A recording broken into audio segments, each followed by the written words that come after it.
Along the way in my career, I've had an opportunity to travel the world.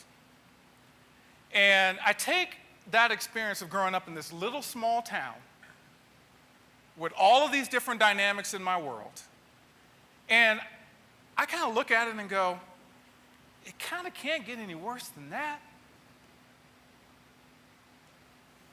What possible risk could I be taking by venturing off into other things based on what I've experienced? My first opportunity to travel outside of the United States, I was working for a French-owned company called Capgemini, and I got to go to Paris. I was going to international program management school in a little town outside of Paris called Béoust, France. And literally at this learning compound that Capgemini ran, they had armed guards. So in preparation for this trip, I had taken a little bit of French in high school, couldn't really speak a lot of French, started reading some books, started trying to brush up on my French. And then I stepped back and I remembered something that my grandmother told me. She said, baby, if you treat people good, they're going to treat you good back. And so I went over to France and I had this experience, and it was first time, as I said, first time out of the country. And I realized that, you know what? People are sort of just people all over the world. And in international program management school, I had people from all over the world in my class. And that was my first kind of international experience. And over time, in growing my company Transformation Point, I've had an opportunity to deliver leadership programs around the world. Across 17 countries, I've done personality assessments on people over 20, 25 countries. And coming back to what personality assessments allowed me to do is to understand that people are generally wired a certain way. So there are 11 things that I can tell you about how I'm wired that allow me to live inspired on a day-to-day basis, because I know exactly what I need to be inspired. Number one, if I'm talking to you, I just want you to tell me what I need to know. I prefer for people to be direct, candid, and matter-of-fact in how they deliver the message. Number two, I need to feel valued by other people.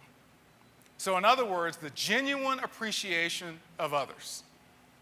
Now, on that particular dimension, on the assessment that I use, called the Berkman Method Assessment, it's called the High Acceptance Score. And it can also mean a need for sociability. And what I've learned about my unique wiring is that I love being around people, but I also love to be by myself. And so it helps me to understand that when I'm around people, I'm looking to do something of value. And I've pretty much designed my life to do that in all my interactions that I do from a working or a career perspective. The third thing you need to know about me is the fact that I'm a blend of organized and flexible. So in other words, I like to impose structure and organization on other people, but I don't like them imposing it on me. Consequently, I avoid situations that are highly structured unless I'm the one putting in place the structure. The fourth thing, I like to go slow to go fast, meaning I like to move forward with a plan, and I need to see the value in what it is that I'm doing or the purpose behind what it is that I'm doing. So in other words, if you want to get me engaged, it needs to be on value-added activity. Fifth thing, empathy. I'm a person that when I'm dealing with issues that involve feelings, I need someone that is going to listen. Not to solve, not to be rational, not to be logical. I just want to feel felt. The next thing, freedom. I prefer consistency and stability in my personal relationships, in my personal life. However, outside of that, I like to be able to call my own shots and set my own pace. I like to do it my way, do my own thing, have lots of autonomy. The next thing, I like to be focused. So in other words, I don't want 15 balls in the air, I want 3. So I put myself in situations that allow me to focus rather than situations that cause me to divide my attention across multiple different things. The other is that I like to be decisive but I'm also a blend of thoughtfulness. So in other words, I don't have a lot of patience with other people making decisions, but I want all the time in the world to make them myself. Thorough analysis. Another element that's important to know about me is that I prefer a success-oriented environment. In other words, I am not motivated just because it's hard. I'm motivated when success is possible. Another thing you need to know about me is that when you look at the totality of all of those 11 dimensions, all of my choices that I make are designed around knowing who I am. And so for me, living inspired is about putting myself or making choices, deliberate choices, and making decisions that align with those 11 things that I know about myself. And what that allows me to do is in the moment, in the present, to make choices that allow me to be thoroughly engaged and thoroughly inspired at all times. Why? Because the future that I want is aligned with being and living inspired. It takes less energy to be inspired. It sort of puts me in control. I don't look for other people as my inspiration. I look within myself. So that's about me. That gives you a little bit of insight and background about how I came to be in this place.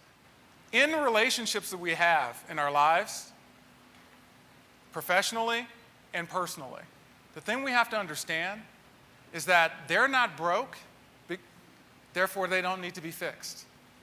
We're not broken, and we don't need to be fixed. We just need to understand what we need, how to be effective at managing that, but also being able to have the conversations to understand what other people need, so that then we can be deliberate about creating a space where we can be effective together. So one of the questions I'd like for you to ask yourself when you leave here, how would your whole life, you as the whole person, be different if in fact you were able to live inspired every single day and be able to turn that switch on and adjust that dial inside of yourself rather than needing or looking outside of yourself to be able to live inspired? Hi, I'm Kevin King, founder and CEO of Transformation Point, and thank you for visiting our website. My sole purpose in life is to help others live inspired. To live inspired, we have to have an understanding of our past, our present, and our desired future. Generally speaking, our past has an overwhelming impact on our ability to live in the present and to achieve that desired future. And what I'd like to have an opportunity to do is to listen authentically to your story so that we can help you understand how to make that future possible. In our series of videos here, as well as our blog posts and other information you'll find on our website, it's all designed to help you unlock the path to living inspired. Thank you.